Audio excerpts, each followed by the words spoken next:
knowledge, not COVID-19. This message is supported by the Ministry of Health, Ministry of Education and Sports, and UNICEF. Stay safe. It's no secret that ICT makes learning easy. The strides made in our field could not be possible without it.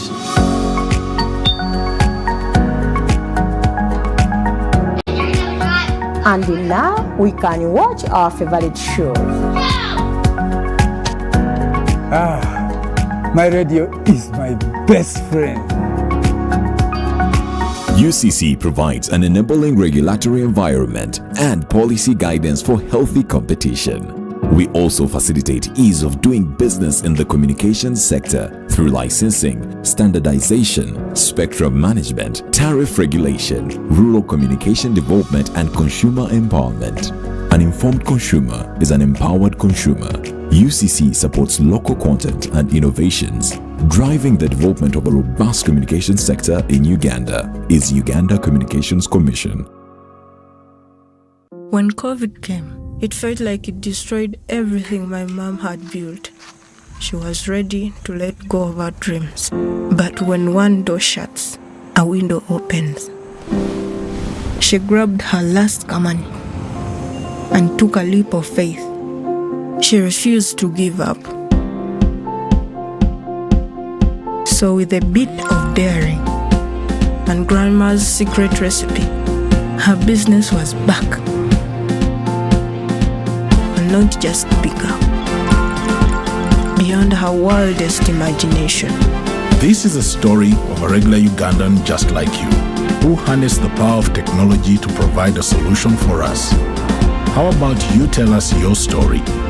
UG needs more of you. To share your story, visit airtel.co.ug/UG needs more of you or call or SMS 162. Airtel, the smartphone network.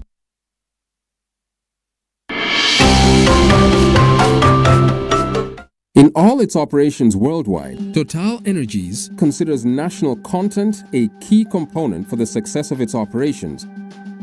Over 94% of the overall workforce are Ugandans, and we continue to recruit and mobilize more and more. Around 8,000 Ugandan nationals will directly contribute to Tilenga project only. More than $700 million is expected to be really spent in Uganda for these local goods and services. Already more than 160 Ugandan companies directly involved in our project. This strategy was developed in line with the national content regulations of Uganda. As PAU, we would like to recognize Total Energies, ENP, for their efforts in employing, training, and skilling Ugandans. Total Energies EP Uganda is committed to the empowerment of Ugandans to take an active part in the overall development of the oil project in Uganda.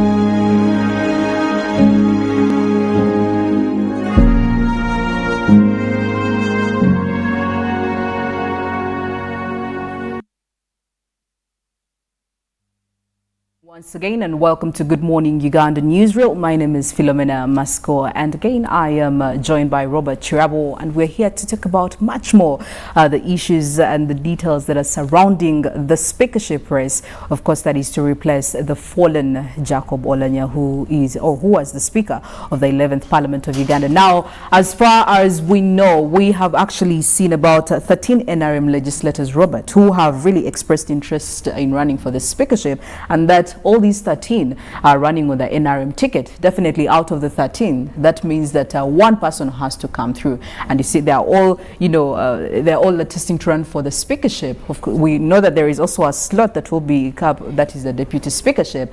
But Amongst the 13, of course, there are some that have been on the most of Ugandan lips, and people are wondering, and people have actually come through to project their thoughts on some of these, and they think others are more qualified, others have what it takes, to run for this position, and they believe they can execute all their responsibilities 100%. I mean, we have Anita Among somewhere there. We have the West Budama Member of Parliament, Jacob Oboth, who, by the way, has quite had a lot of conversations going. What do you think about these 13 prospects who are running for this position? Very interesting, and I must say, Philo, we must accept that in every election, in all the candidates that come up, we have the quality. It is just a mixture of what happens. So when you look at the 13 that have come up for NRM, maybe first you want to go through the 13, then later on we shall be looking at least the 5 top in terms of public view, and of course in terms of understanding what is required of a Speaker of Parliament.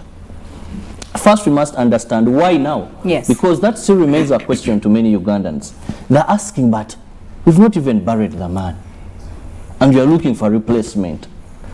But we must remind them that our law stipulates very clearly, and that is Article 82 of the Speaker and Deputy Speaker of Parliament, that guides us on when a Speaker dies or when this seat becomes vacant.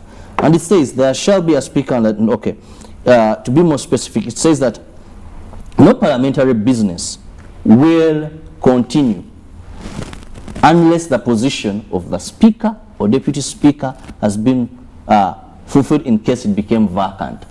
So, even for Olanya's body to come to Parliament, I know all those state functions happen, who is going to move the motion, second, and all that happens. We know when you're having state Parliament paying tribute to someone, yes, there must be a Speaker.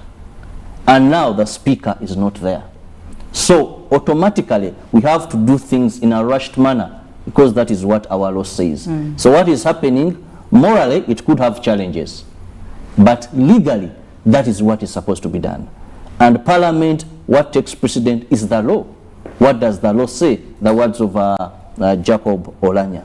Now when we look at these 13 that have contested, we have Amongi Anita, that is from Bukedia. Yes. That is the current Deputy Speaker of Parliament. She is the current because she has not yet resigned, and by law she is not required to. So that is why, in case she goes through, the Deputy Speakership will become vacant. Yes. And therefore she will preside over election of a Deputy Speaker of Parliament. Now, many people have said that in this particular time she has had a chance, because Olanya was really active for about, if you look at his tenure, it has been about 9 months. Yes. He and didn't actually remember, make it to a year. he took over some, there were a few sessions of Parliament, maybe 5, 6, but the Deputy Speaker has been doing this. So many look at her as a lady who has been in these shoes and maybe has had experience to handle this. Yes. Now you have Kafuzi Jackson. This is Chegegwa, the Deputy Attorney General. Well, Deputy Attorney General, it is obvious, is a member of Parliament. That is one of the qualifications. Very knowledgeable when it comes to the law. Actually, if you ask me, very good lawyers. This is one of, he has a law firm. Yes. And one will tell you if this man steps in a case. When it comes to knowledge, that is good. And one of the good qualities of a good speaker, he should be a person who properly has full knowledge about the law, because this is a person where, when presiding over the house, anything of the law, they look up to him. Absolutely. To give guidance. He should be a person who has experience, at least in Parliament, who can unite and move the affairs. So when you look at that angle of it, by law he qualifies, experience, he fairly qualifies also there. Yes. So he has the experience. Now you move to Atima Jackson. This is Arua. Well, you would say fairly he qualifies because he's a member of Parliament, therefore not much. Then we move to Sarah Acheng Opendi. She has been in Parliament. She was a minister Remember? She was actually previously State Minister for Health. Yes. For Health. And I want to say she has not been those docile MPs. We have MPs who look for the answered. She's known to the public from being minister. She's vocal enough. She has good command of her language. One would say, okay, you move to Felix Okot Ogong Dokolo. Now, there's something unique about this man. This man has been in Parliament for 27 years. Consecutively, by the way. Consecutively. You get it? Yes. 27 years. In terms of experience, he has. And you know how he has played his politics. One would say he has moved on a fairly clean sheet. You know, I actually listened to him, and he was saying he actually fairly knows how all these parliament runs, considering that he's been there for 27 years. So there is no one who can actually beat him when it comes to the proceedings of parliament. And I think that was like one of his strongholds when he was giving his speech and, you know, trying to deem himself as the appropriate replacement for the late. And, well, I don't know how that is going to go, but I think something good could actually come out of the 27 years. And also another thing that favors him, Dokoro, is in the other side of northern Uganda. Because we are seeing now members of the Acholi Parliamentary group. I just they came out very vivid. They are saying no, this should be ring-fenced for people from West Nile, Lango, or Acholi. And there are 102 in Parliament. Yes. And allegedly they protest that if this is not done, then they may boycott Friday election of the Speaker. So it has that northern element of it. Move forward, we have Theodore Sechikubo. Sechikubo, one would say he has been in Parliament. Yes. But you see, today SEC is going to meet to look at these names. And Sechikubo, much as he has had conflict within the party, he has remained in his party. Yes. He has not crossed to any other party. He has been there. But in terms of royalty, because NRM has things they look at. Just like any party, by the way. Yeah, you have to look at royalty. Can he push the mission of the party? How trustable is this person? Won't he betray us to some level? But then one would also say, if you've had a Jacob Olanyi who was from UPC, we have the current deputy speaker from FDC. Yes. So this crossed over. For him, he has still stayed there. And one would say, Sechikubo may not have an upper hand as per se regarding the few we've talked about previously, but he has come and is contesting. Now you move to Oboth, that is Maxon Jacob. Yes. Well, this is a man who has knowledge of the law because he headed, that is the Parliamentary the Parliamentary Affairs Committee and Legal and Parliamentary Affairs. Yes. So he's well composed, and I must say even in the party and Parliament he commands respect. Currently is a Minister of State, you know, and is holding a docket that requires even defense or security. You know, so for me, his demeanor, first and foremost, yes, his demeanor, you know, when you look at this man, you see politics, even appearance has, you know, the knowledge, the composure. He's a man, I believe, that many people would actually look at and say, he actually has the capacity. He actually has the capacity. But remember, what matters now is the Central Executive Committee of NRM. Absolutely. That is the top policy organ of NRM. Will they see things in this perspective? That one, no one knows. But he's also one of the ministers that are willing to forsake their ministerial posts and privileges. I will tell you what Jacob Oboth said. He said, well, I know that Ugandans actually trust and believe in me. They actually think I have the potential. Although some of them say, I don't have money. That was one of the statements he made, and it got me to think, why does, okay, well, the money aspects comes in, but I mean the execution of your duties and responsibilities is what we are looking at. No, you see, he's looking at money in terms of sailing through to get to the speakership race. This is, and I love some people that are very honest. Let me tell you, politics today is becoming for the rich. Those MPs you see, they have. But don't think that you may get a vote free from some of them. In politics, I want to tell you the last race of speakership, we are told a lot of money was dished out. So if you don't have money and someone has money, yes, here SEC matters a lot, the chairman of the party's view matter a lot, but money can mess up people. Yes. One of the evils on planet Earth is money.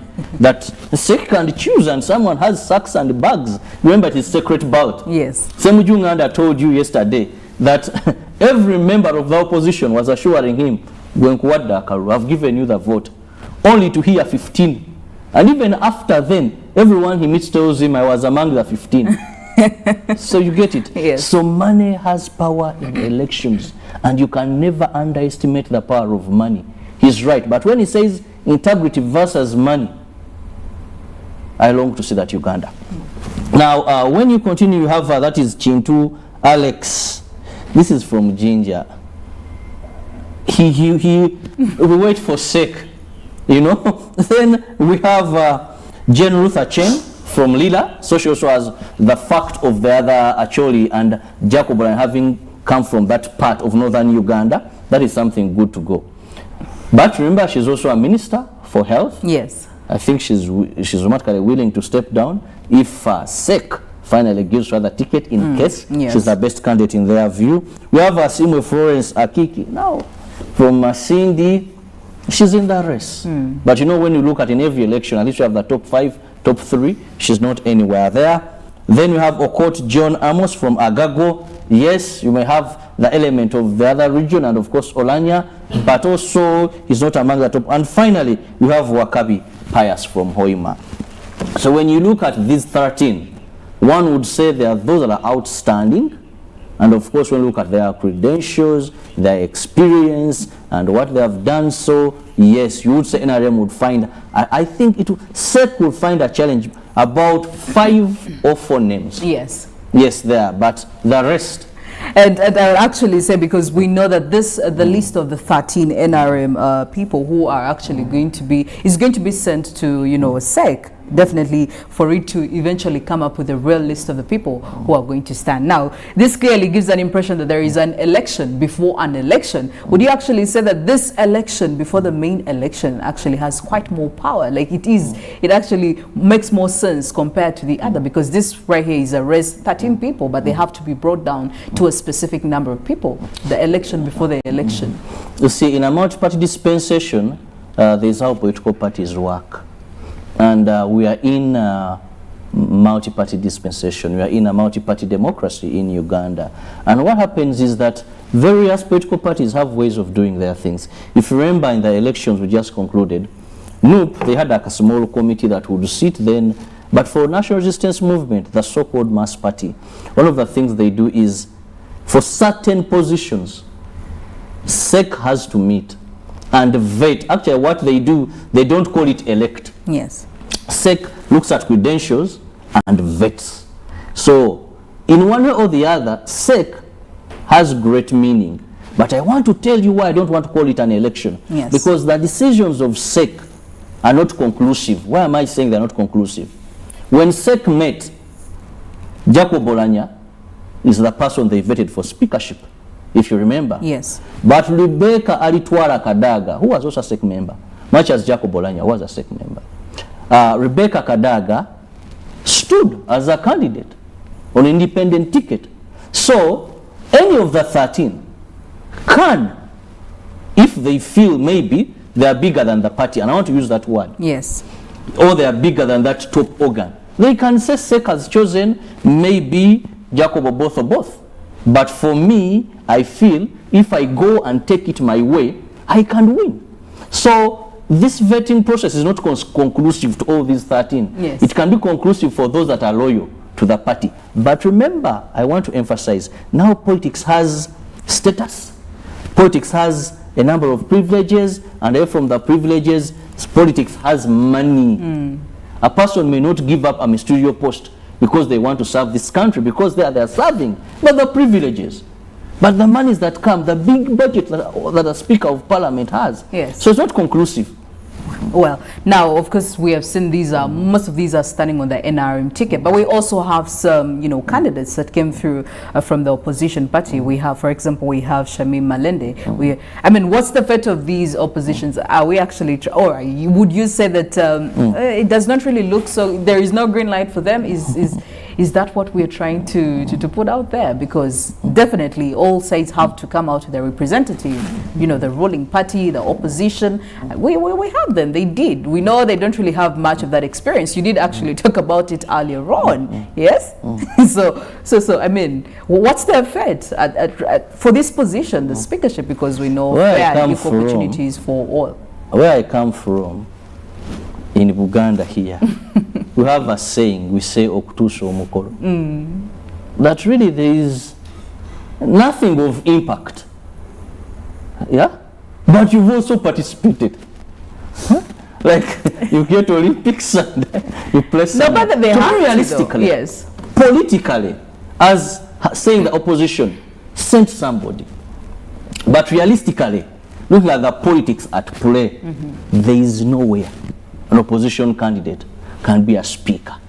They know. That is why one of the opposition members said, for us we may not even, because they know. Look at this. You have about, in the other election, let me just give you an example. You see, NRM has majority. Yes. In Parliament. You have about 529 MPs in the 11th Parliament. Opposition has 109, if I have my figures right. Then you'll see, actually, when you look at this, it will show you that in the game of numbers, NRM has over and again proved that they are loyal to their candidate. This is something we must say. NRM, every time SEC has appointed someone. So it can't rain soda that Semujunganda from the opposition, last time he stood, the man got his 15 votes. Yes. You get it? That Semujunganda is going to come out as the winner. Or Shamim Malende can come out as the winner. Or Asumani Basalirwa, that is Wujid, because now three have shown interest. Yes. That is Kampala, woman member of parliament, Shamim Malende. Then we have Kirabo municipality, that is Semujunganda. And we also have Asumani Basalirwa from Wujidi. Actually, Semuju says he's even willing to step down, because he says last time he only came because opposition had shunned this. But they all know. Just look at what happened. Let's begin with the Deputy Speaker last time. Deputy Speaker, we had for Speaker, I had Jacob Bolanya. Jacob Bolanya got his 310 votes. Now, it comes to Rebecca Kadaga, who came as an independent, yes, and also a bit back to some opposition. He got 197. Now you go to Semujunganda. Semujunganda gets his 15 out of the total votes cast. That you go to the Deputy Speaker by then. We had Muhammad Nsereko, got 24 votes. NRM, then, you know, so he comes as an independent, but that is what he got. You have Yusuf Sibambi, got 35 votes. Then when it comes to the current speaker today, then he takes the day with 415. Look at these margins. It shows the game of numbers in terms of NRM as a political party. So our brothers and sisters from the opposition, because we are in multi-party dispensation, yes, opposition also participated. Building democracy, yes, we saw the opposition come, but opposition can never take speakership. Oh, well, the race is still on, and definitely on Friday we'll be getting to know who is the new Speaker of the 11th Parliament. We do have representatives from the NRM party, but also have some other people who are coming in from the opposition party, still, you know, up to take the responsibility and also take on the position. However, also, we would love to know from you, who would you wish to see on the list of those in the speakership race? Well, you can share the names on our social media. The hashtag is definitely UBCGMU. We'll be sharing out some of your names much later on as Good Morning Uganda. But also much later on here on the newsroom, we'll be joined by the Acholi Parliamentary Group Chairman, that is Honorable Anthony Acholi, who will still be sharing more concerning the race, especially from all these you know, candidates who are up for the position. Again, I repeat, who would you wish to see on the list of those that are in the speakership race? That right there is the poll question this morning. Definitely will be sharing it. But well, Robert, Who would you have wanted actually to see on the list? Is there any other name that you think probably could have made a very good speaker, but maybe is not on the list? I mean, we have the likes, we have people forwarding their names saying maybe Katuntu could have done something better, Abdul Katuntu, maybe somebody else. I mean, there are people who even refuse to, you know, submit their interest for this race because they believe other people can actually do this. Maybe they have other more responsibilities. You as Robert, who do you think should have been on this list but is not on the list? Well, for me, I would say one. I always look for ability. Yes. But this time around, my heart has been softened towards northern Uganda. Because one, northern Uganda for quite some time in the NRM government, I think this is the time that they had one of the top positions. Yes. You know, because you have the vice president, you have then the speaker of parliament, and the president therefore. Okay, even the prime minister. So Jacob Oulanyah was I want to say the most high from northern Uganda in terms of government hierarchy. Of course. And I feel the remaining part of his term, the man only had maybe 9 months, a few sittings, would be suitable for a person from northern Uganda. That is, my heart gets soft for that. And when you look at Engineer Hiraronek, many would say, but this is not a lawyer. But he chose to step down. Yes. You know? So to me, I feel, and he may be coming to this race with his experience, he's well composed, and I see in him a character, the Oulanyah way. You know, there is a way those people are very open. There is a way they don't tolerate nonsense. And even when it comes to influencing and here and there is a way they stand up and say, this is the truth, yes, this is the no. We've seen so much compromise in politics. We've seen so much greed that people lose their heads because of money, but that group, that section sometimes can resist. Look at what he had with his boss. He said, no, some of the work I'm supposed to do, you're taking. We need a speaker, in my opinion. Yes. We need a speaker who will say this is right, this is wrong, this is for the public good.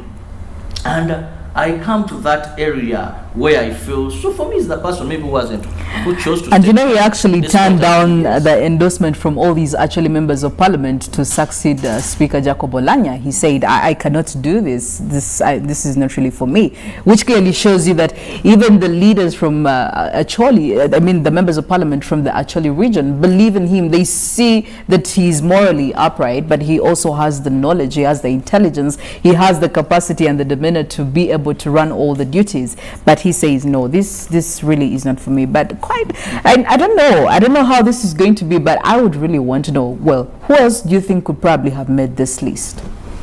Well, aside from Minister Hilary Onek. The other one is out of parliament. Yeah, I would have loved to see Honorable Ruth Nankabira, but she's not a member of parliament, unfortunately. Well, because I see also another iron lady. Yes. A lady of command. But very interesting, there's something we can't just let go. That is the Acholi Parliamentary Group. Yes. These people, what I saw, heard and followed yesterday, this is going to be another factor in this election. Yesterday, I was following a meeting of the Acholi Parliamentary Group. Yes. And Honorable, that is Samuel Opio, his MP, Koro North, he said, we are going to meet the president and tell him, urge him, beg him to reinforce this position for a person from Lango, yes, or West Nile, or Acholi. And these are 102 members of parliament. And he said, if they don't, on Friday, we are going to boycott. Well, but does the president have the power to do that? Philo. When it comes to issues of the NRA, yes. If there is any royal party that I'm proud of, that respects its leadership and leader, yes, is NRA.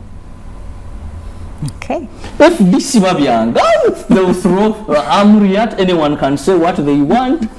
And even those that tried to, you remember when you had the rebel MPs? Yes. They came on bended knees and said, sir, we are sorry. Forgive us. And remember with NRM, there is a biblical scripture that says, you know, Jesus told us Christians, in my Father's house, there are many places.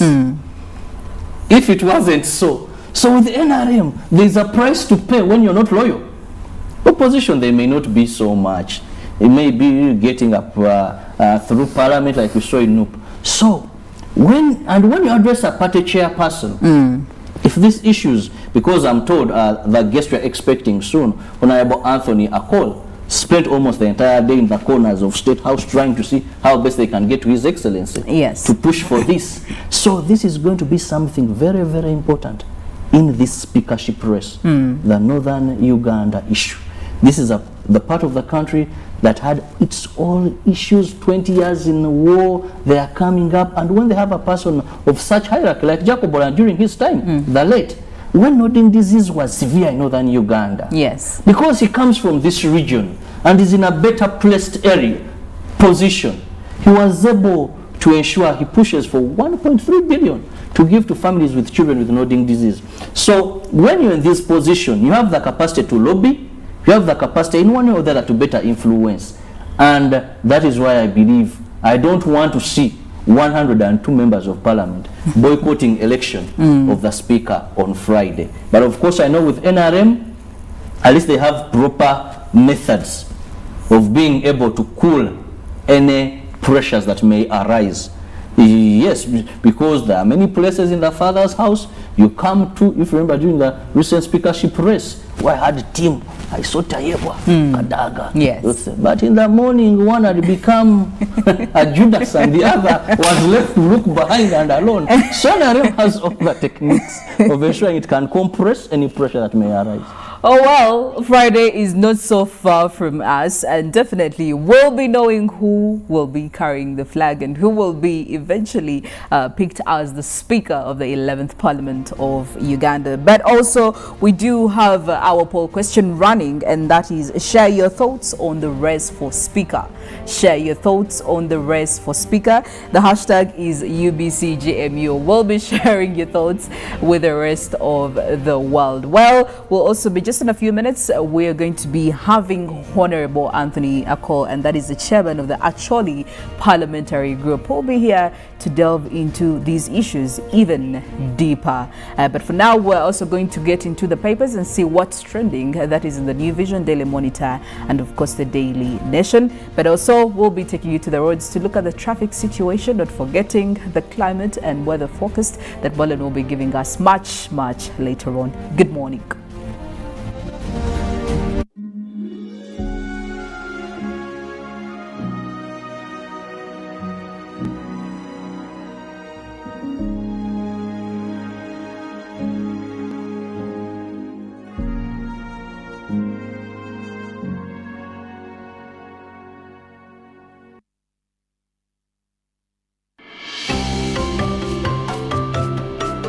In all its operations worldwide, Total Energies considers national content a key component for the success of its operations. Over 94% of the overall workforce are Ugandans, and we continue to recruit and mobilize more and more. Around 8,000 Ugandan nationals will directly contribute to Tilenga project only. More than $700 million is expected to be really spent in Uganda for these local goods and services. Already more than 160 Ugandan companies directly involved in our project. This strategy was developed in line with the national content regulations of Uganda. As PAU, we would like to recognize Total Energies, E&P, for their efforts in employing, training and skilling Ugandans. Total Energies EP Uganda is committed to the empowerment of Ugandans to take an active part in the overall development of the oil project in Uganda.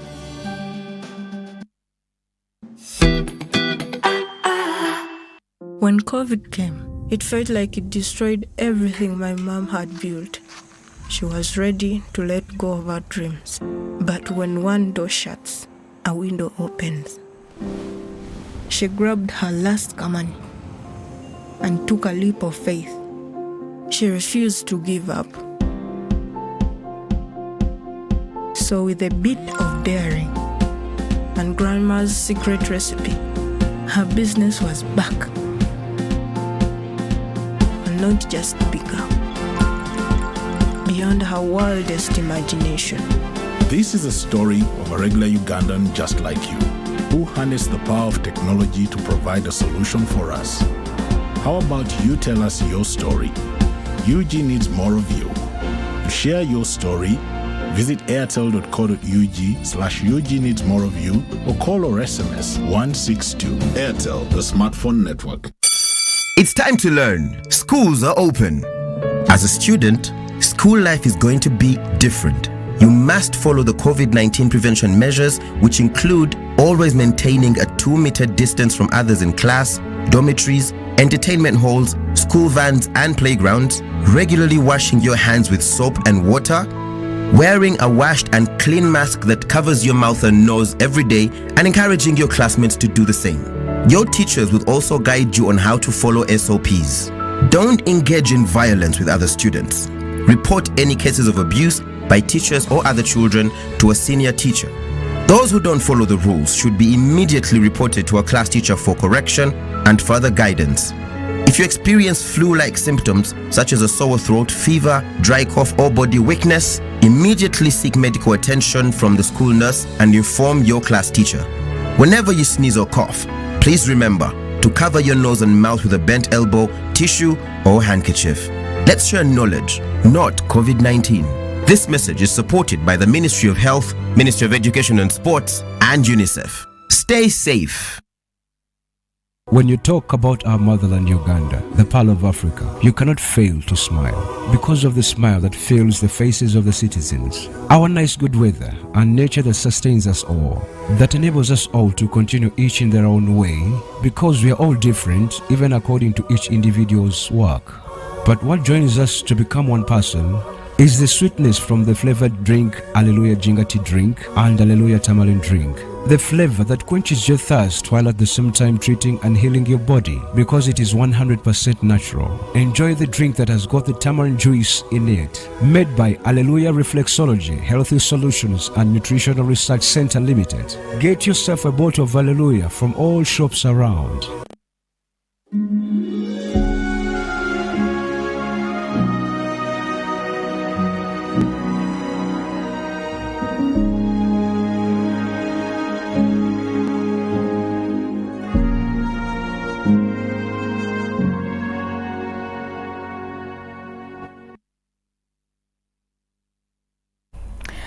Good morning, Uganda, once again, and taking a look at the papers this morning, starting off with Daily Monitor, we look at 14 declare interest in Olanya's job, and of course there are quite some pictures of some of the legislators that have indeed put their interest known to the table, and also what exactly happened during Olanya's visit.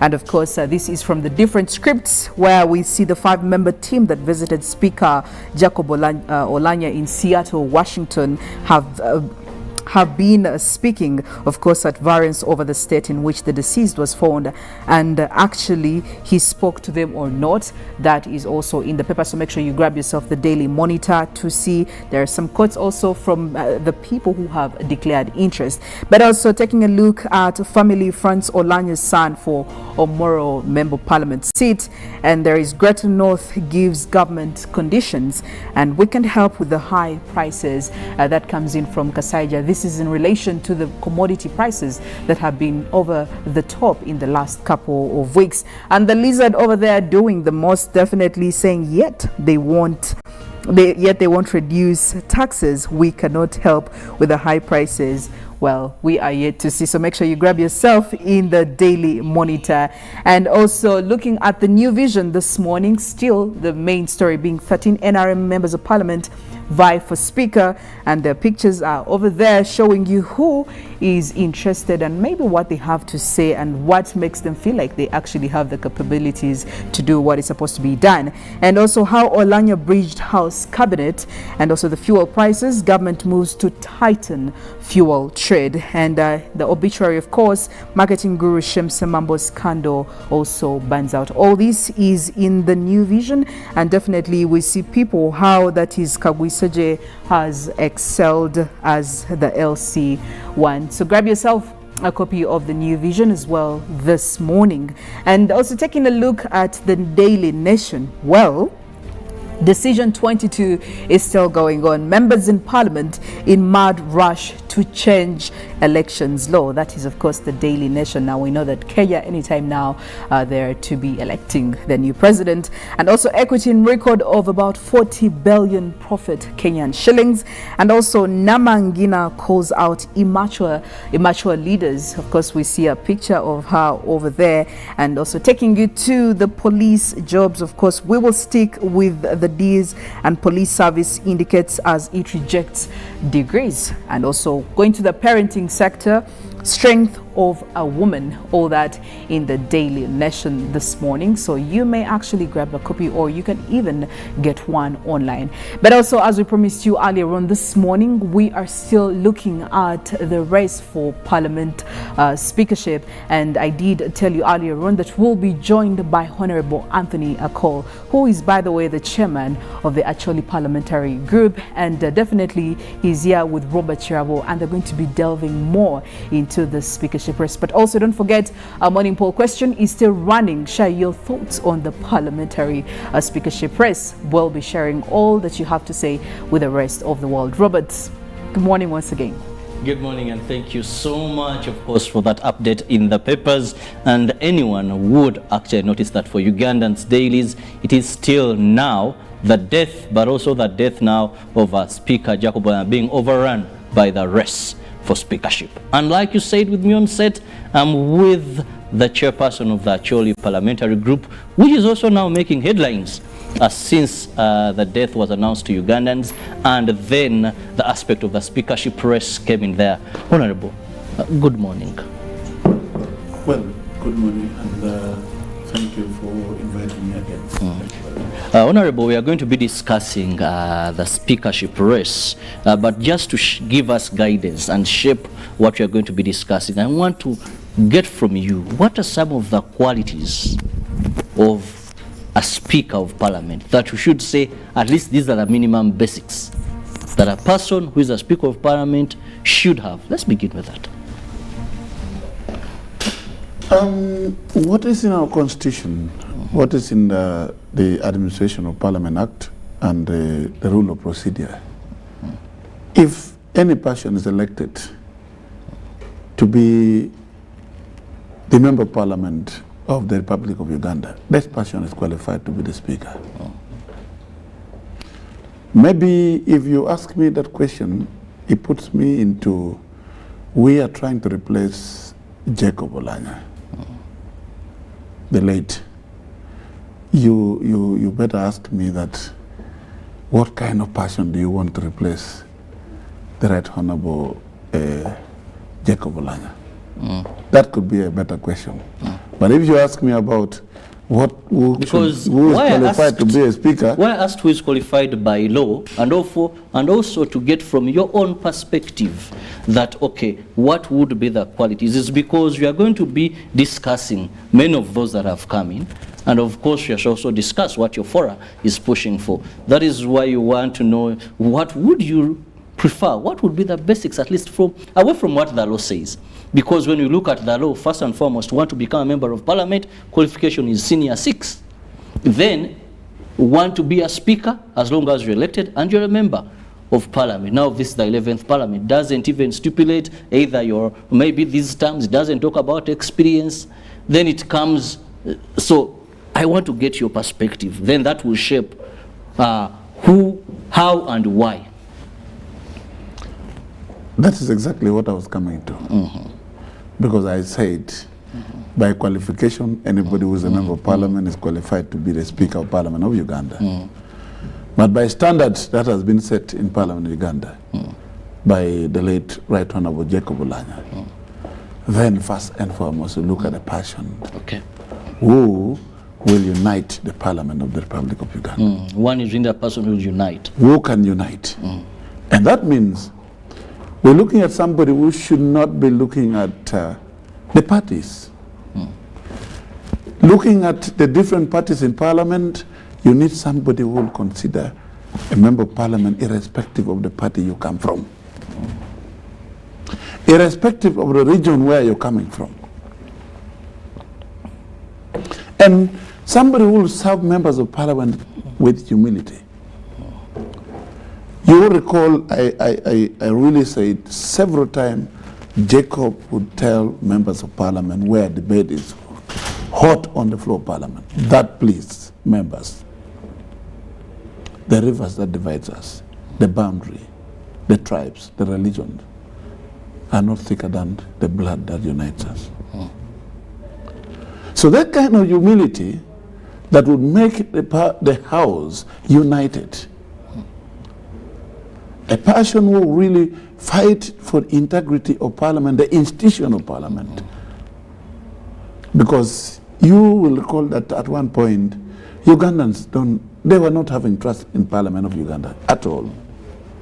And that's when Jacob came in to always tell the truth, and a person that will never fear to tell you the truth. I want you to recall. Minded. Yes, to recall what Jacob was saying when he was Deputy Speaker in Kololo. At a time when they were talking about corruption in Uganda. The anti-corruption walk, yes. Yes, the anti-corruption walk. Few Ugandans can talk like that in the presence of President. Yes. Mr. President, we are all corrupt. We are all corrupt, Mr. President. That is, few Ugandans can talk like that when President Museveni is there. There are men and women of Uganda that when President is around, then they become to shiver. Mr. President, you want to, give all kind of praises to the President, but Jacob would be straight. And we need that kind of passion. He who has not sinned, let him be the first to cast the stone. Yes, we need that kind of passion. And I would request, when members are looking at a person to replace Jacob, we should look at that quality. You remember that I told you that much as we want to replace Jacob now, because it is a constitutional obligation, we should not go overboard in this campaign. We are mourning. We are mourning. We should not go overboard in the campaign. Sincerely, you should see even from the heart of a person who is coming to replace Jacob. Is that person coming with the hope or with the heart to help the Parliament of Uganda? Or this is a greedy person who is happy that, this person is dead. It's created for me a space. That's a difference. But Honorable, how can we judge that all politicians, you inclusive, because now we are looking at qualities of Jacob Olanya, who was a man who stands for the truth, all of them when it comes to speech, I was looking at a number of them, hearing their speeches after picking these forms, and they were all first, they were seemingly very sympathetic for the loss, but then all of them were showing they are doing this, they are coming to serve. Indeed, their desire is to see Parliament move from one level to another. I think we shall know them by their actions. What you talk should be compatible with what you act. Sincerely, if I tell you that I hate corruption in Uganda, after leaving this room, you find me negotiating for a bribe. That's a different thing. So, the mere words that you comes from your mouth should be transformed into actions. By the way, you see, we need leadership in Parliament. And leadership is key in this world. And let me tell you, an army of sheep, which is led by a lion, can defeat an army of lion led by a sheep. We really need leadership. And, Parliament is where it starts, where things start. Talk talk about anything in Uganda. You're talking about health. You're talking about education. The appropriation of money should come from there. The law to guide the country should come from there. The amendment that you want in any act should come from there. We need leadership. And that's why I think the institution of parliament, we need the memory. I want to tell you one thing, which is very important and is key. If Parliament of Uganda is not organized, the country is not organized. So we really need somebody who can organize Parliament of Uganda.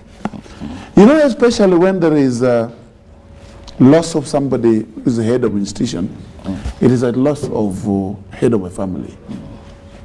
The children, the wife, the relatives, we always get disorganized. And that's why I'm saying at this point, as members of Parliament of the Republic of Uganda, as leaders of this country, we need to provide leadership. Let's go now to the rest. Of course, opposition, we have those that have shown interest so far.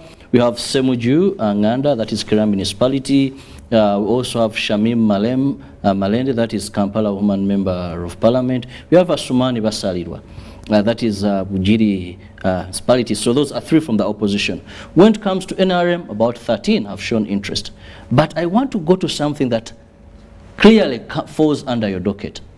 The Acholi Parliamentary Group. Yesterday, I was watching Honorable Samuel Opio from Mollen North, and he said, you want this ring-fenced for people from either Acholi, West Nile, or Lango. And even said that if they don't, there are chances that the 102 could boycott Friday's election. Are we looking at region, because Olanya was coming from the region? Are we looking at ability with the qualities that you've just talked about? You see, something that we need to be straightforward about, and it should come out very clearly, and I want to bring it out very clearly, is that you are not a Speaker of Parliament of Uganda because you are an Acholi, or because you're a Lango. To be straight to the point, Jacob is not an Acholi. And he made it clear many times. He's a Lango by tribe, but he's a leader in Acholi sub-region. And you get surprised. The place where Jacob is elected, that he always comes to Parliament from, the majority are not Langi. But the character of a person is what matters. So if we are talking about the election of the Speaker should be ring-fenced, it is not provided for in the Constitution of the Republic of Uganda. No. Let us be professional enough. Let us talk like members of Parliament. Jacob was elected to be the member of Parliament, not because he's an Acholi, or because he comes from the Acholi sub-region. He was elected in Parliament because of his quality, his humility, being somebody trusted. And then he was supported across board. I want to be straightforward. I am on record. I am FDC. I had a candidate, but I supported Jacob.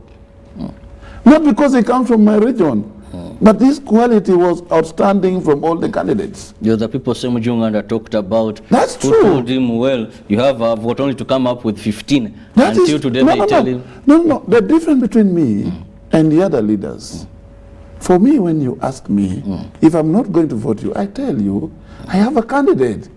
And you ask Honorable Semuju Nganda, he will tell me and tell you that Honorable Acholi was straightforward. I told him, I'm sorry, I'm not going to support you. I have my candidate in Jacob. So, to come out on a national television, to claim that we should be ring-fenced, why should you get ring-fenced? You're telling us we don't have the quality of leaders? That is wrong. I believe among the people from northern Uganda, we have quality leaders. Therefore, we don't need to be ring-fenced to become what? Speaker. That is a point that we have to take it from there. Because when you come out and say, we need this position ring fence for our people, you are telling me that you don't have the ability to compete fairly. To compete. That is wrong. We have the quality of leaders that is needed to lead Uganda as a country. You know, from northern Uganda, from Acholi sub-region, from Lango, from West Nile, there are leaders that have led this country. Well, nomination forms were picked yesterday among those that picked. So who could you stand? Because yesterday, if somebody wants to be the Speaker of Parliament of Uganda, go for competition. The only difference that comes in, where maybe we can begin negotiating, is that Jacob brought the votes that has never been there to NRM government. Acholi sub-region has never voted NRM. But people were trusting him as a person and his vision and his promise to the people. So when you want to negotiate along that line, you will say, Jacob left a will. And the will is that people of northern Uganda, people of Acholi, will come out of poverty. The government will bring people out of poverty. Therefore, I want to stand to follow the will of Jacob because I'm a family member. That's another point. But don't say, we want a ring fence. Ring fence, you mean you don't have the ability and then you want you to be leading the... No. That is not acceptable. I am not part of that and I will not be part of that. Because we need quality leadership in the country, and Parliament is a big institution of Parliament of Uganda. We don't need somebody who is protected, ring-fenced by President Museveni or somebody to be the Speaker of Parliament of Uganda. No, that is not what we want in this country. We need to bring the difference of this country now. We should not be supported by a president to be the Speaker. No. Honorable, talking about competition, maybe some of your colleagues were fearing that maybe they may not.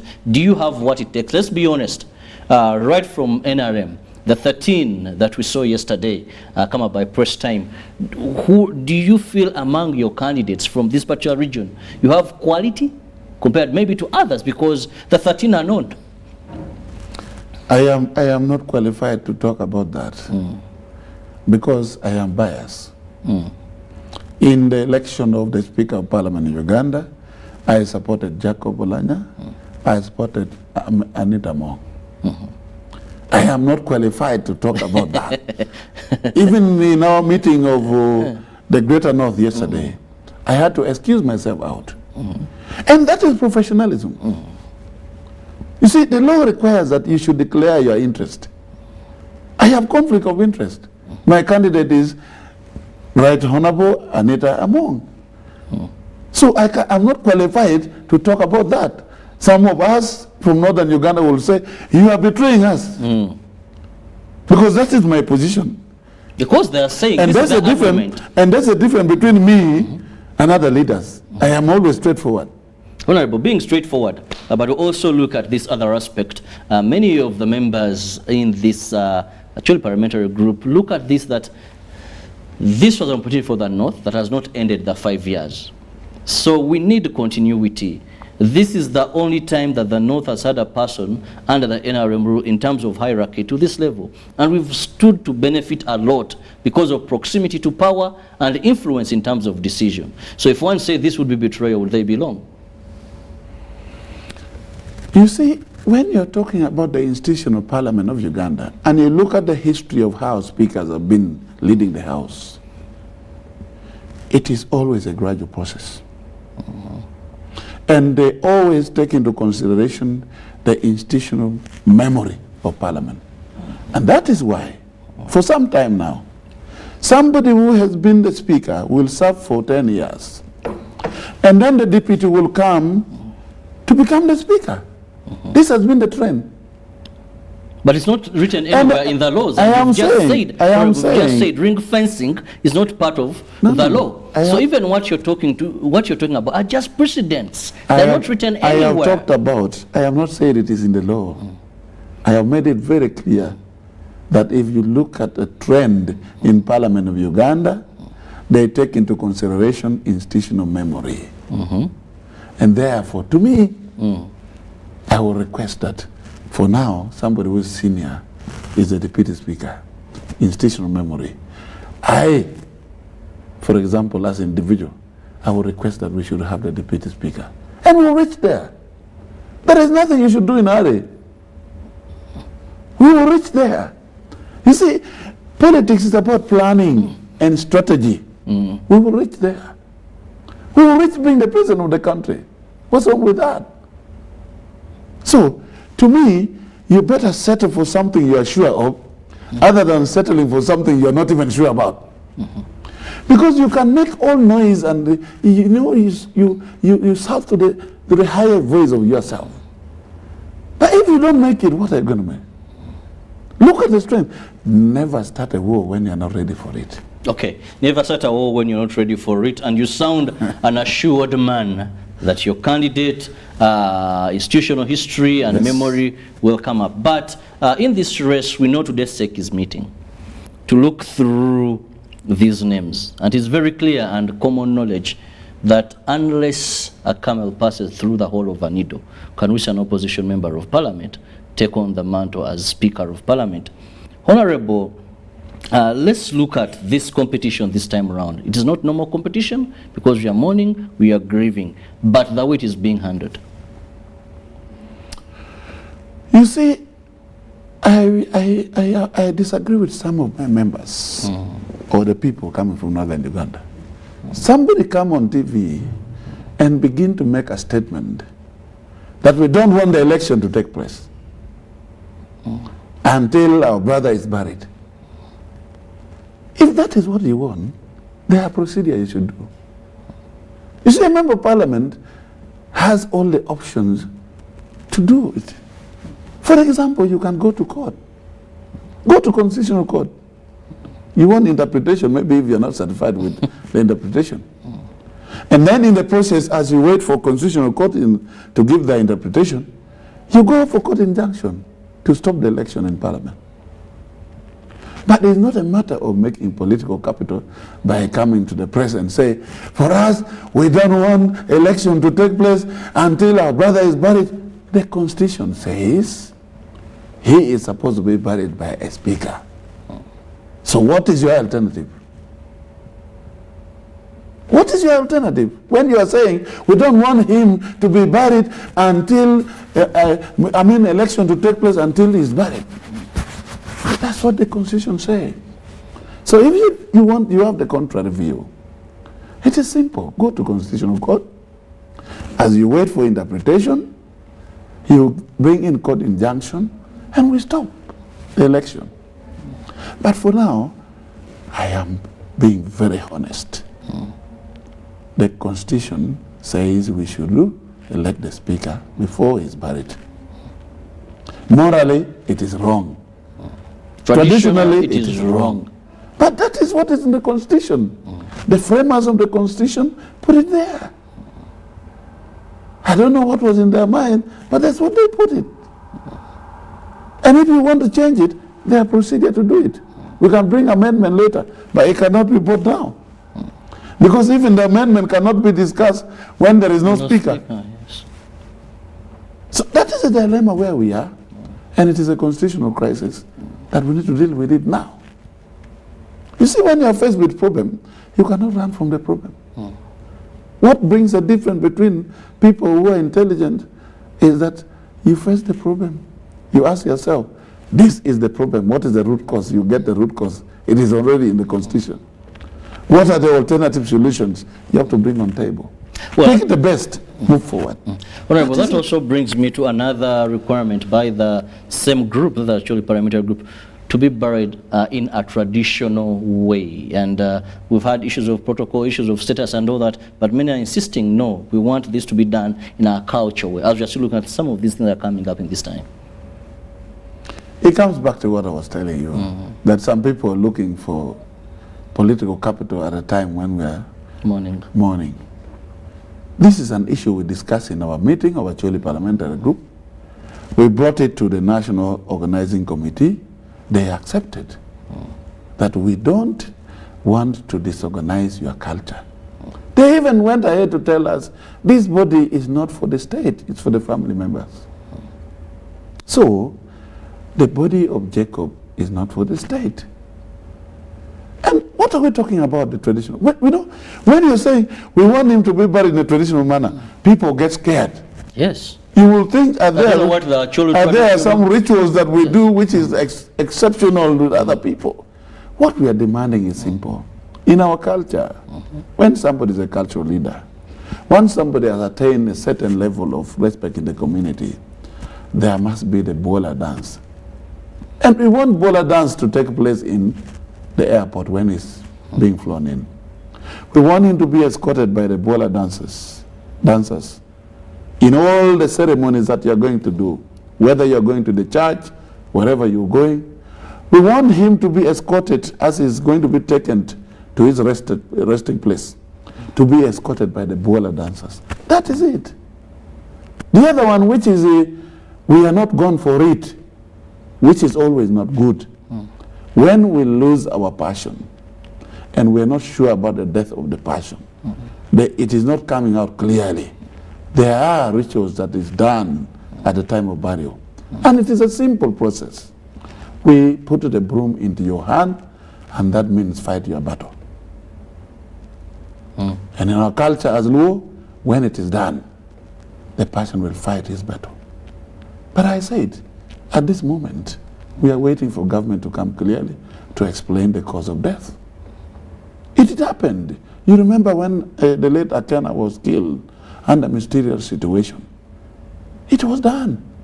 And the person was experiencing a lot of problem in their families until he had to walk to the cultural institution of Acholi. And he had to come out clearly to confess that I am the one who killed him. You're referring to the Kanyumunyu shooting yes, of yes. along Lugogo. Yes. And that is what happened. But in this case, we've not gone to that. The cultural institution has never talked about that. So I don't want us to be misunderstood. And therefore, I have talked to my members, please, let us be organized. You see somebody releasing statement here and saying he's releasing on the behalf of Acholi Parliamentary Group. In our constitution, it is the chairman who is the spokesperson of Acholi Parliamentary Group. So any statement that comes from my members without my knowledge, it could be personal opinions. Don't take it as the view of the Acholi people. It is personal opinion, and I request members who want to give out their personal view to disclaimer. Make it clear that I'm talking on my own. Like what I was telling you here. I said it is not the position of APG, Acholi Parliamentary Group, but my position is I support the Deputy Speaker to become the Speaker. It is mine. One yesterday assured us you spent the whole day in the corridors of State House hunting for His Excellency to ensure that you push forward that ring fencing, but well, you've come clean on that. Honorable, let's now go back to the politics, really. Your candidate, that we know. But when you look at the 13 that are coming up, first, the zeal, the enthusiasm of having 13 people coming up and contest in the nature and circumstances of this election, what does it speak to your mind? Well, number one, I don't want to blame anybody who has picked a nomination form in the NRM to become the Speaker of Parliament of Uganda. It shows to us that as a country we have leaders. We are not lacking leaders. It shows to us that the statement that there is only one person with a vision in the country is not correct. So that means if you are a father in a home and you know that when you are not there, people will step up to take us up the leadership of a home, you should be happy and excited. That is one. That means we have potential leaders in the country to take up any institution of government, whether it's executive, whether it's a parliament, whether it is a judiciary. So for me, the number of people who have come is not an issue. Because first of all, by the time you are going to pick nomination form, you don't know the other person also picking. You remember this was a crisis. There was no time for people to consult and compromise or reconcile and agree on how you should move forward. So The number is not an issue. The question is, you have known we are 13 people. Each person should start evaluating yourself. You see, leadership should be about comparison. If this person can do better than me, why should I insist? You can even pull out. It doesn't matter. You say that I have seen there are potential people in this race. Therefore, I wanted to organize, to provide leadership, but there are people who can offer leadership. If I see people now coming to withdraw their candidature from this race, then I'll know the people who came to replace Right Honorable Jacob came with good heart. But if I see people insisting as if it is a matter of life and death, then you must know there is a problem. But then that has been the culture of our politics, Honorable. That means there is a problem in the country. To ask you, are these people yearning to serve? Are they after the privileges, the status, the huge budgets therefore? Because in some countries, people step down even when they just have simple cases, sexual scandals, and someone says, for the good I step down. People step down for others. Here, and I say this without fear of contradiction, many of the times we've seen people step down. They have been promised alternative positions. That you step down for this, you're going to get this. Yes. So you're stepping down also, Honorable. We must analyze it. Someone could step down and we think this person is stepping down because of love, because of service as you're analyzing it. But when actually these are stepping down for safer landing ground, it's not out of heart or conviction, it's out of bargain and a better position there. Yesterday I was with you and I said this competition for the head of institution of parliament for replacement of Right Honorable Jacob, however rich you are, however bright you think you are, however greedy you are, at this point where we are mourning, we should come for this competition with humility. And that's why I'm saying we want to see a difference. And the difference should be now in this competition of the Right Honorable Speaker of Parliament of Uganda to replace him, that we should see a difference in the politics of Uganda. We should see unity as a country.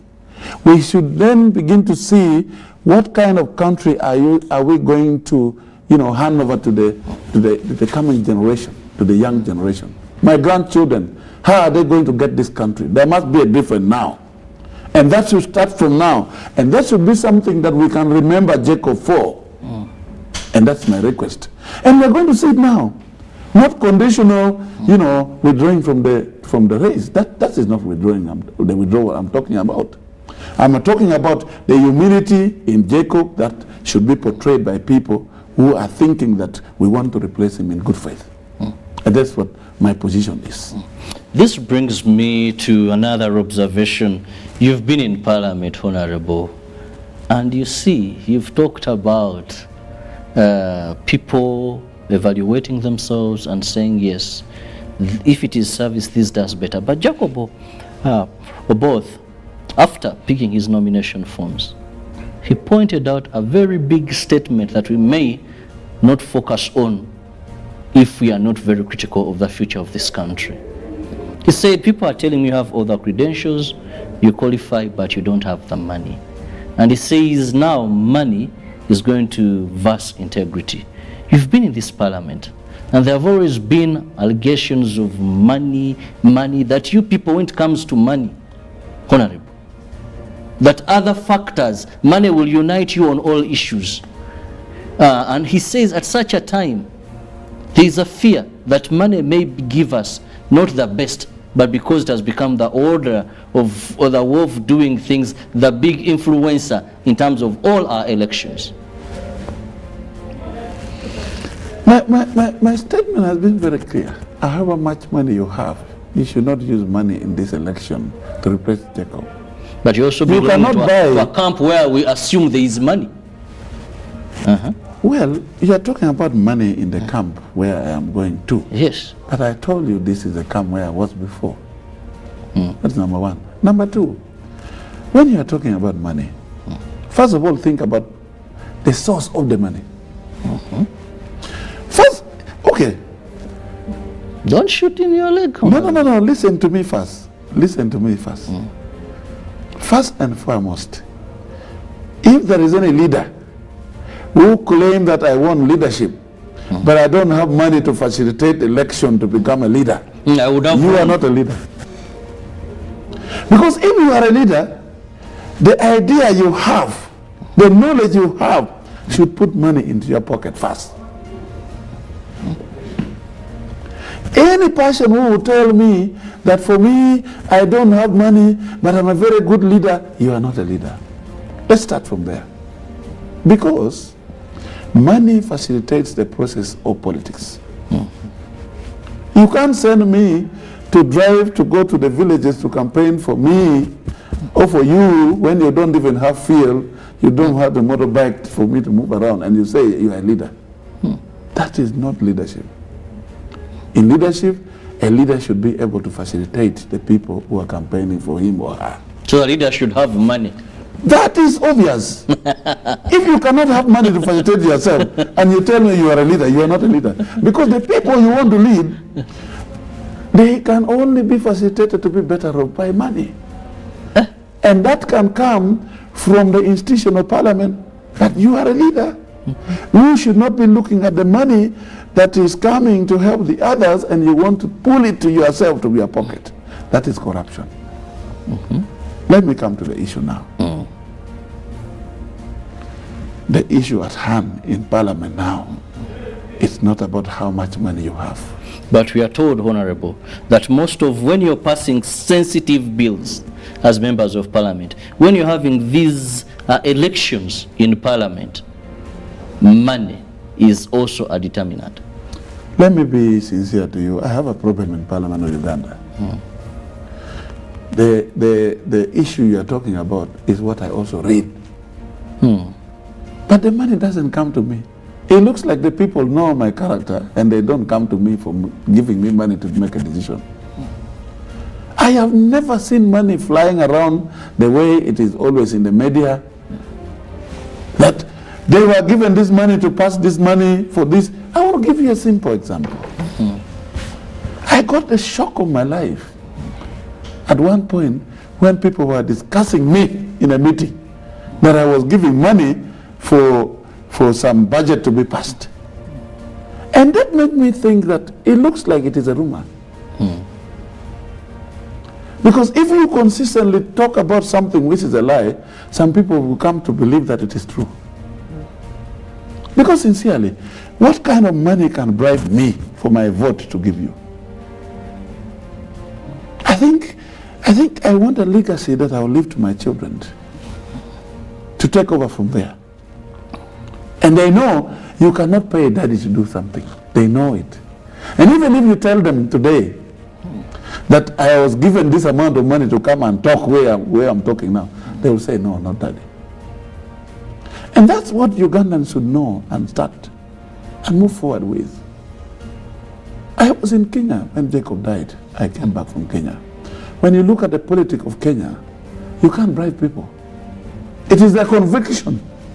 And that is what should be instilled in the citizens of Uganda, so that we fight corruption from childhood. So we have a duty to talk the truth. And if somebody is saying that everything is in parliament is always after people are paid, I have listened to this, especially about the payment of members of parliament. Before I became a member of parliament, I was in NGO world. I was part of the people advocating and saying members of parliament should stop increasing their salary. They're increasing their salary every financial year. Since I came to parliament, the 10th parliament, up to today, the salary of members of parliament has remained 11 million gross, net 6,129,000. And still outside there, people are saying, MPs, when it comes to time of discussing their payment, they increase their salary every day. It has never increased. So that would bring me to think that it is just a politics outside there, not in parliament. And I was part of it. I was doing that in NGO world. I signed actually a petition that members should stop increasing their salary. I came here, I found that there's nothing being increased. Well explained, I must say. Now, Honorable, also still in this race, I want to look at the meaning of the opposition into this race. Yes, you're FDC. You're not supporting an FDC candidate, that I'm sure, like you've just even said and confessed to that. Why is the relevancy of the opposition in this entire race? To bring you to the point, you see, when I was growing up, I was abducted by the LRA war. I mean, the Lord Resistance and Northern Uganda. And then when we were there, we were trained. And during the training, something that they tell you which is very important, never attack when you're not ready to attack. And that remains in me up to now. When you see me joining a war or fighting for something, you must know I have the capacity to do it. I look at the number of people in the opposition in Parliament of Uganda, vis-a-vis what the NRM people have, we have a duty. And the duty is to go back on the ground and start mobilizing for the next election. So that when we are in Parliament of Uganda, whether you have not won, you've not taken over the government, the difference should be narrow so that you have the ability to negotiate and bring other people from the other side to join you and you win election. That's why I did not support my brother, Nyonyintono. Not because I had some problem with him, but I knew what he was going for cannot succeed. Where is loyalty to party in you? If there is anybody who has been in my party. Because you see, with NRM, loyalty moves fast. Can I tell you one thing? Can I tell you one funny thing? I joined the struggle in opposition in 2001 when I was a student at Makerere University. I have never gone anywhere. And when I'm in the meeting with my people in my party, I want people to look at things in the right way. Know your weakness. If you don't want to know your weakness, but you want to fight, you cannot manage. Let's do the grassroots mobilization to have more members of parliament. Let's try to control and protect our votes so that the people who even stand at the level of being the members of parliament, they are not cheated and they come to Parliament of Uganda. There, if the difference is about 100 people, you know that if you negotiate, you can bring in more people. But in a situation where you are sure you are not winning, it becomes difficult. You stand for formality that we also had a candidate. We also had a candidate in this competition. That is not the kind of war I was trained to do. For me, they told me, the LRA, the people who did not get any training from any institution of military, but they knew how to do it. You assess and you know your strength, then you attack. In this case, I know as a position we cannot win the election. We will go there for formality. For example, somebody with one member of parliament in parliament, you're the only candidate, you're the only voter, and you want to stand, what capacity do you have to convince all the other parties to vote you? This is making fun. I mean, I don't see any seriousness in that kind of competition, no. Well, just remind our viewers, I'm with, that is the head of the Acholi Parliamentary Group, and that is Honorable Acholi, with whom we are discussing. That is the speakership race as day by day. Today, the SEC, that is the top policy making body of the National Resistance Movement, NRM, will be meeting to vet, that is those that have shown interest in the position of the speaker under the NRM ticket, and they will come up with the name of their choice, or maybe names of their choice. And then Thursday we shall see the NRM Parliamentary Caucus meet, and then Friday will be the day for electing, that is the new Speaker of Parliament. And of course also the opposition, yes, they are meeting Thursday, and they will also look through and see who is their best for this race. Honorable, do you see this with stiff competition? Do you see this like we had the previous, where even NRM had an independent?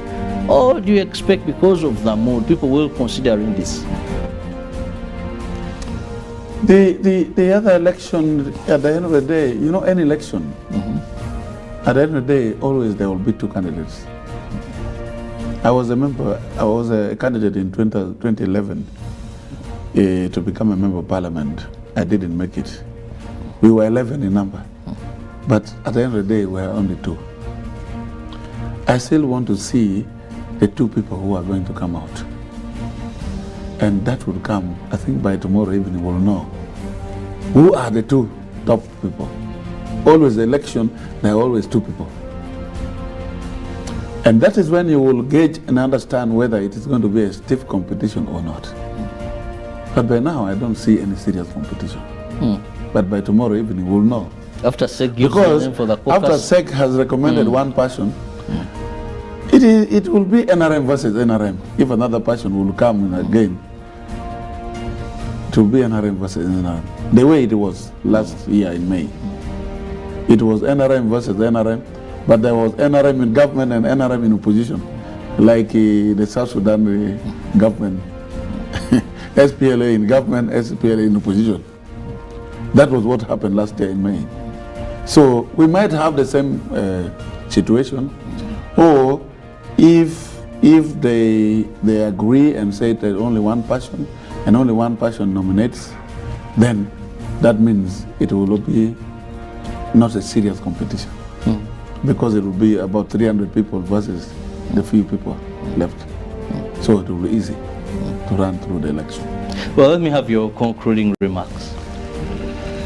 My concluding remark, I still want to repeat that this country should be united at this time when we are mourning Right Honorable Jacob Oulanyah. The unfortunate thing is that the constitutional crisis has changed the focus. Our focus was how we can give him a decent burial. Now the focus has changed. It is about who is going to replace him. But that is a constitutional crisis. And I advise anybody who is aggrieved to use the relevant method to go for constitutional interpretation and also file maybe the injunction so that we wait when the temper cools down. But I think for now, let the death of our brother, the demise of our brother, unite the country, Uganda. Irrespective of the region we come from, irrespective of the parties that they're in place, irrespective of the religion that you come from, so that we can give a better country to our young generation, a country which is united. Otherwise, where we are, the country is going astray, and that is key. Thank you. Thank you, Honorable Anthony Acholi, who is the chairperson of the Acholi Parliamentary Group, for having found time in this trying moment to come and speak to us more so regarding the life, but also the speakership race. Well, the ladies are here to give you more regarding traffic and weather, and later Ruben will be here to give you more insight into sports updates. Let the death of Jacob Oulanyah unite us than divide us. Have a lovely day. God bless you.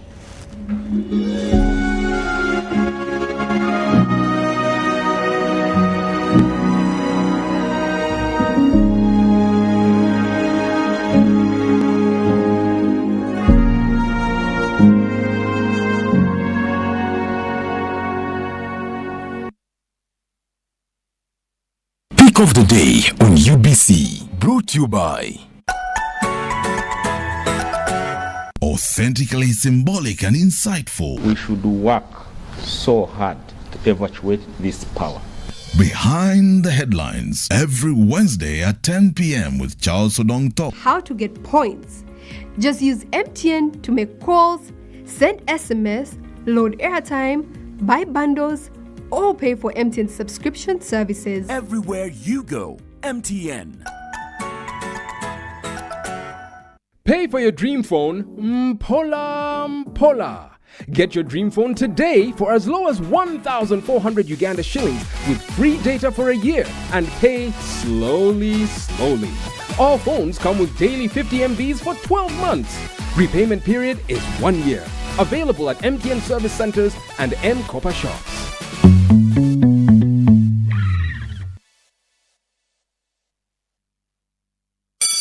It's time to learn. Schools are open. As a student, school life is going to be different. You must follow the COVID-19 prevention measures, which include always maintaining a 2-meter distance from others in class, dormitories, entertainment halls, school vans and playgrounds, regularly washing your hands with soap and water, wearing a washed and clean mask that covers your mouth and nose every day, and encouraging your classmates to do the same. Your teachers will also guide you on how to follow SOPs. Don't engage in violence with other students. Report any cases of abuse by teachers or other children to a senior teacher. Those who don't follow the rules should be immediately reported to a class teacher for correction and further guidance. If you experience flu-like symptoms such as a sore throat, fever, dry cough or body weakness, immediately seek medical attention from the school nurse and inform your class teacher. Whenever you sneeze or cough, please remember to cover your nose and mouth with a bent elbow, tissue or handkerchief. Let's share knowledge, not COVID-19. This message is supported by the Ministry of Health, Ministry of Education and Sports, and UNICEF. Stay safe.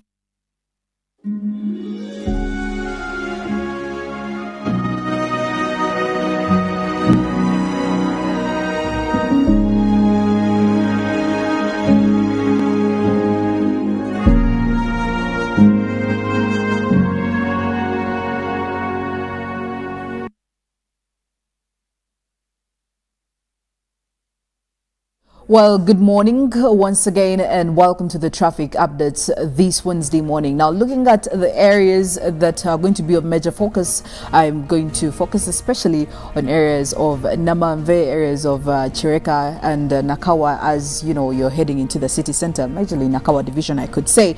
And over here, as you can see from Seta, if you're headed to town, I need to tell you, well, it's quite a green stretch considering that this is a Jinja highway, which is usually quite a busy road. And of course, there are very many trucks that are usually flooding this road. There are several orange lines here, orange spots that indicate traffic buildups as you're headed from Seta heading to Boyogere. But of course, between Boyogere here, you can see the Namamve Forest Reserve, where there usually is a bit of some traffic buildup because there are quite heavy vehicles over here. And then there are also junctions here. There is also a red spot that you need to take key note of, which is there is a traffic buildup. However, away from that, be sure that you will get to Boyogere as the stretch is actually green and there is nothing to worry about over here.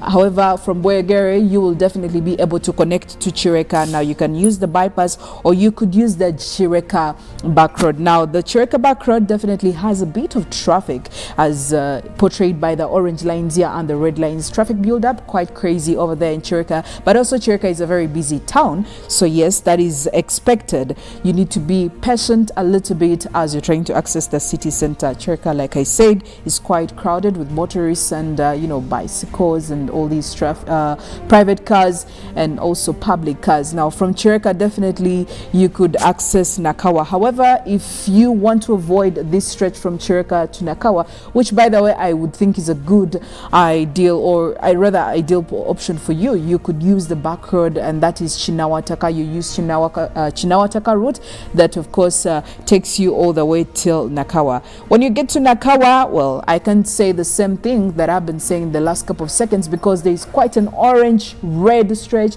but also a maroon stretch here, which indicates quite a heavy traffic build-up. Just to drive the point home over here, this is the maroon spot that shows there is quite heavy traffic, and the orange also surrounds it, clearly showing you that the traffic build-up is heavy. So I could say it's a bit chaotic over here. Now, this also leads you all the way till the junction over here, where cars coming in from Chinawataka connect to, cars coming in from Ntinda also connect, as because this is the main road. So because it's a junction, definitely you will expect quite some traffic build-up because all these cars trickling in from all the shorter routes or the shortcuts are definitely joining the main road, which is the Kampala Jinja highway, which is also quite a busy road every single morning, especially the working days. But after that, the stretch really all the way till town, there's nothing to worry about because the green over here shows that the roads are a bit clear. Now, this is maybe because people have already tried to get to their work, to their workstations, considering the timing. Usually early in the mornings, if there is no traffic over here, it's maybe because it's still in the outskirts or people have actually tried to access the city center already as it is. Now, the trend goes on all the way till Lugogo over here. The green stretch is clearly showing you that, well, you have nothing to worry about. However, as you go on and you get to this roundabout over here at the Ministry of Internal Affairs, Uganda, clearly it's not a good sight for the eye. The red is very dominant, meaning that there is a lot of traffic. Of course, cars coming in from the upper side here at Gulf Coast Road, cars coming in from the lower side as well are all trying to access, and it's a roundabout, so definitely there are very many cars trying to find their ways to different parts of the city. So over here you need to take note, the red is really dominant, and it's intense as expected usually in most cases. However, after that, as you're headed to town, well, it shouldn't be very hard. Of course, a few hiccups here and there, a few red spots over here, a few orange spots there, but for the most part of it, it's actually very clear, and definitely that will connect you to Kampala Road. Kampala Road is actually quite a good option because of course a few traffic build-ups here and there, as portrayed by the orange spots over here. There is nothing to worry about. The green stretches are really dominant, so it is a bit clear, I could say. So if you're trying to get to the city center coming in from the areas of Seta, Bwegere, Namamve, Chireka, Lugogo, Nakawa, well, I would say that you need to put into thought. If you have other plans, maybe other alternatives, this could be ideal, especially around the areas of Chireka and also around the areas of Nakawa, so that you can be able to beat the time. Well, so it's about the time when I get to talk to Mollen. But before, actually, today being the 23rd of March 2022, it's the World Meteorological Day. Now, meteorologists are a group of people who I believe quite play an important role in protecting the sphere. And I mean, who are we as Good Morning Uganda? Well, we do have a meteorologist amidst us. Well, Mollen, good morning once again. And I could say happy day.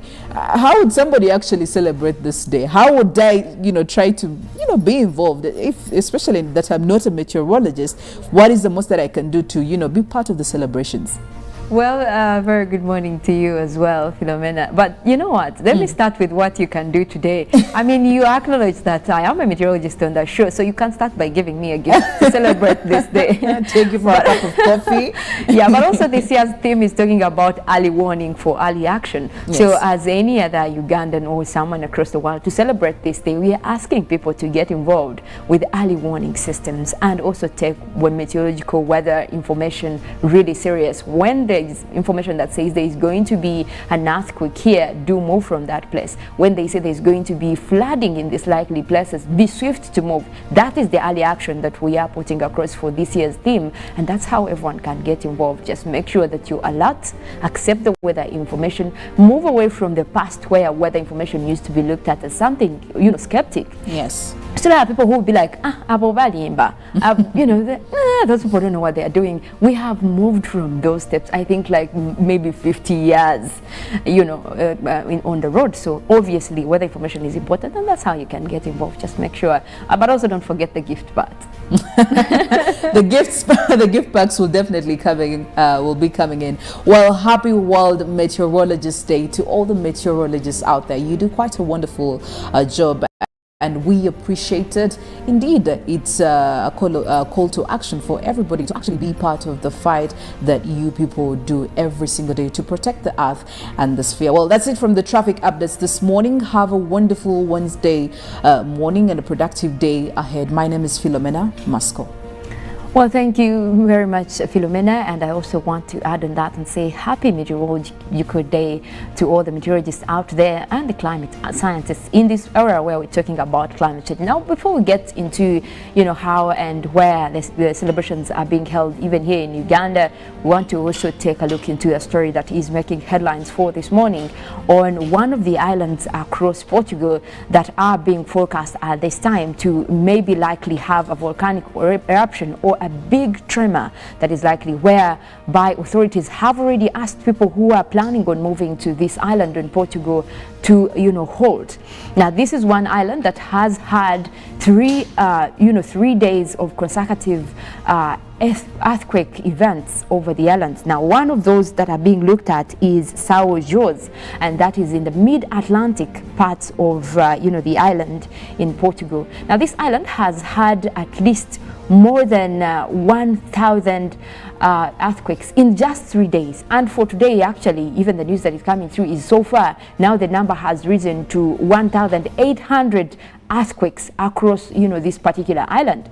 And we do know that some of the areas within the islands are actually mostly tourist centers, so this is why local authorities have come up to warn people that are traveling over there to actually make a halt in their travel plans, because there is also likely that these earthquakes will trigger a big volcanic eruption, or even likely there's going to be a big tremor over the area. Now, local authorities are working with surveillance center over there for seismic activity to make sure that most of the people that are likely to be affected by this are being moved away from the island, because we're looking at a population of over 8,000 people on the island. So that means that all these people are at stake. If you look closely, even on the image that is being shown right there, where you see the red, yellow dots, those are so far the areas that are having the earthquakes all over the place. Now, the seismic center is saying that some of those were not felt. If you see the ones in yellow colors, but the reds have been felt by the population,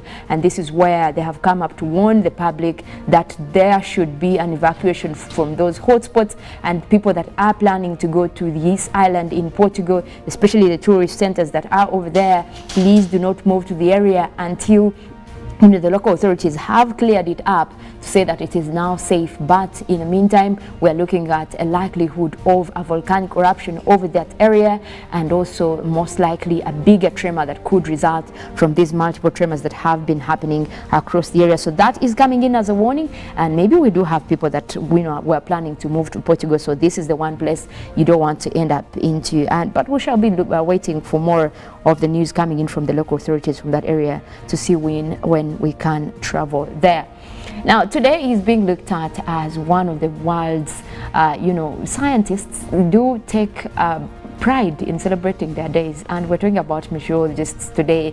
Me being part of them, I can tell you it's actually a good thing to celebrate someone who is more like a prophet to you, because we can predict what will happen tomorrow. But well, this year's theme, we're joining the World Meteorological Organization in Geneva to celebrate what we are terming as the theme of early warning for early action.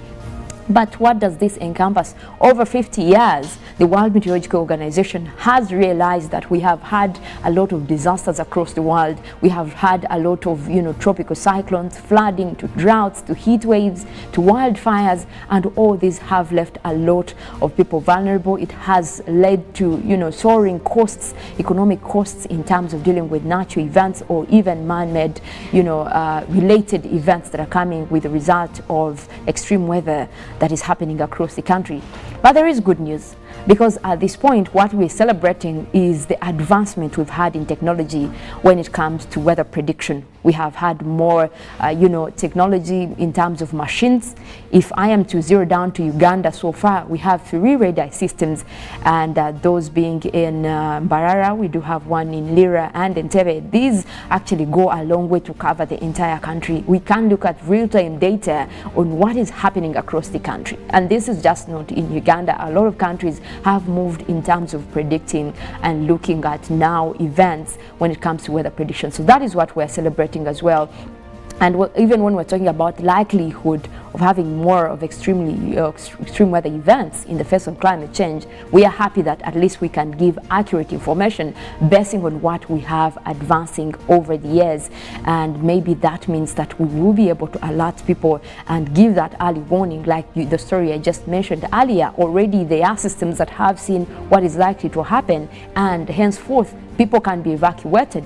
And also the World Meteorological Organization is also showing that for the in the past 50 50 years, we've had the death toll, going down in terms of people dying out of these extreme weather events. So that goes to show you the accuracy of the weather information that has come across as meteorologists across the world have come together to make sure that real-time and good information is given out in terms of forecasting. And also we did see that when, like for example, we were predicting much more of the events that were happening in Madagascar recently, we were tracking down the path of these cyclones, and we're able to give real-time information so that people across Madagascar, actually a lot of those were put off the harm's way, and that is how we have reduced the death toll. That is too much to say about early warning. But we also want to accept that a lot needs to be done. We need to have more stakeholders on board and look into how we can manage to have early action so that we can save lives. Now, this year's celebrations for World Meteorological Day are being, spearheaded by the Ministry of Water and Environment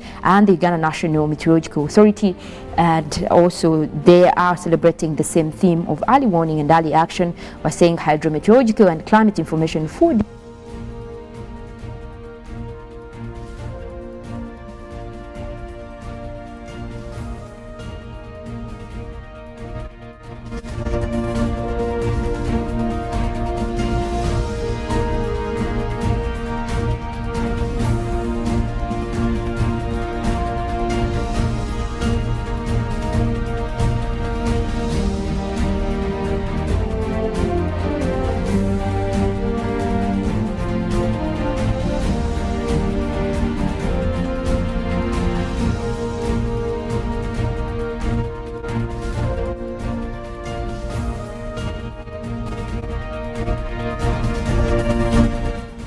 today. We are starting off with the central part of Lake Victoria Basin, where we have Mukono, Kampala, Entebbe and Wakiso. We're forecasting isolated showers. Those will be coming in. We already have clouds developing over the area, and that is starting off at a pleasant 26 degrees centigrade.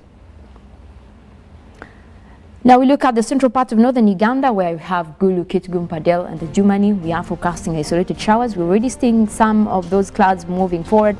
That will be bringing in rains starting off at a warm 29, but we do expect at least that system to continue into late afternoon. The eastern part of central, we have Woblenzi, Nakaseke, Ruwero, Ururi. We are forecasting isolated rains, and that will be starting off at 28. That system might continue into the afternoon. Do look out for that. Eastern Uganda still having mostly dry conditions. We are forecasting a mix of clouds and sunshine for this morning, starting off with a warm 29 degrees centigrade over the area.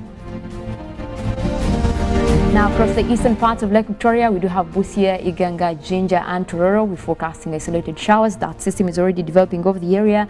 That will be bringing us rain, starting off with a warm 27 degrees centigrade, but we do expect those rains to clear into the afternoon. Now Bududa, Bukwa, Sironko and Mbale, we're forecasting isolated rains as well. That will be coming in later as we head into the afternoon, starting off with temperatures at 25 degrees centigrade. Quite a cool morning over there.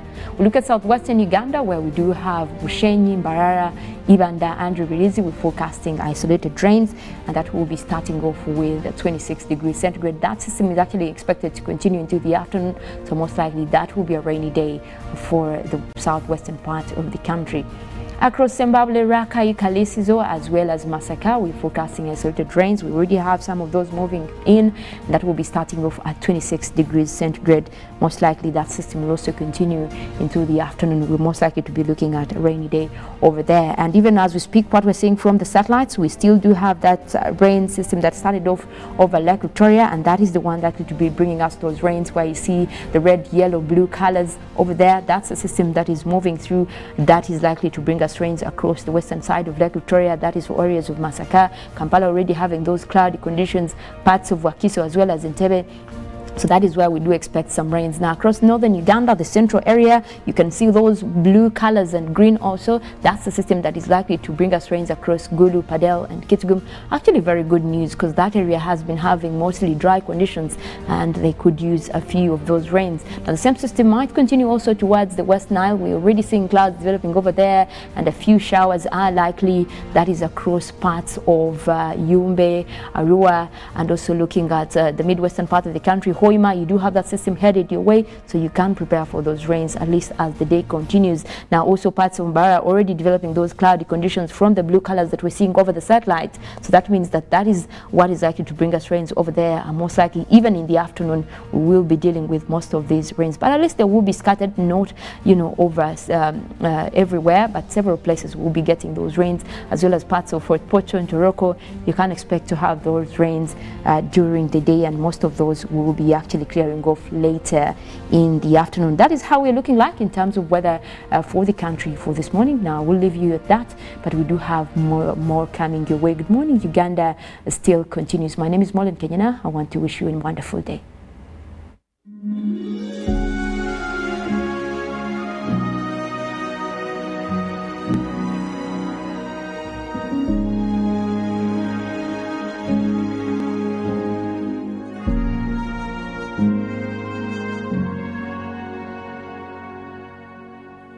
When COVID came, it felt like it destroyed everything my mom had built. She was ready to let go of her dreams. But when one door shuts, a window opens. She grabbed her last kamani and took a leap of faith. She refused to give up. So with a bit of daring and grandma's secret recipe, her business was back. Not just bigger, beyond her wildest imagination. This is a story of a regular Ugandan just like you, who harnessed the power of technology to provide a solution for us. How about you tell us your story? UG needs more of you. To share your story, visit airtel.co.ug/UG needs more of you, or call or SMS 162. Airtel, the smartphone network.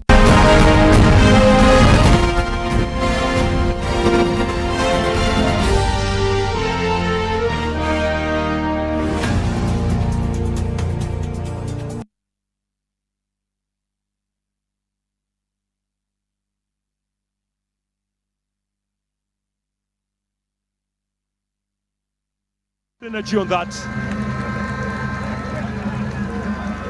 It's good finish. Very, very good finish for Maserika.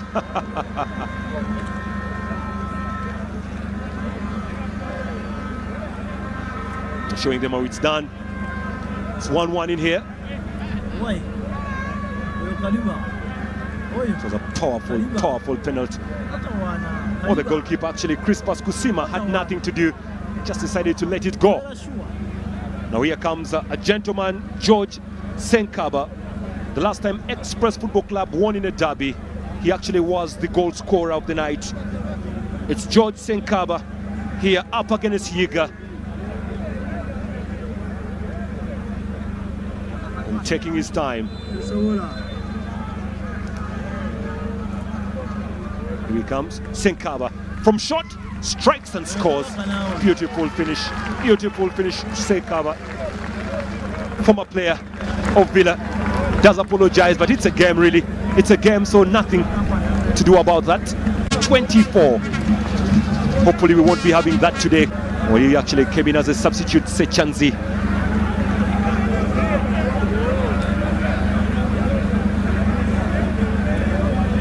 Sechanzi trying to extend the lead of Express Football Club in this. Up against Yiga. Sechanzi takes a very good look at the goalkeeper rather. Takes a good look at the goal and chooses a side. Sechanzi, it's out. That's the side he actually went on to choose. And actually putting the ball out. But can that history be reached today?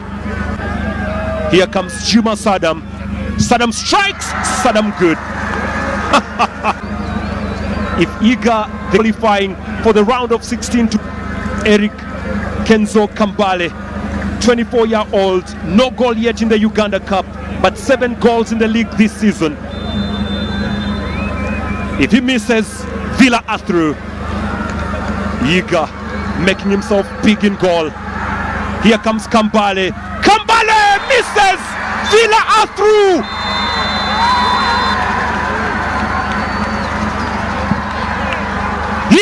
came in for the penalties, and Higa has not disappointed. From hero to villain, Eric Kambale becomes Sports Club Villa. Eric Kambale, Mr. Penalty against SC Villa yesterday, and that gave SC Villa that much deserved win. They were so positive from the start, and Express, I don't know what's wrong with Express FC, but they are going down slowly. They are not the team that Wasabosa was managing. The confidence is low, and even the morale is really down. That's something you cannot run away from. My name is Ruben Mpima Chivirango, and I'm glad to have you on the show. We are coming to you live from the command center, that is UBC TV Studios, Nairo Avenue, opposite Quested Tower.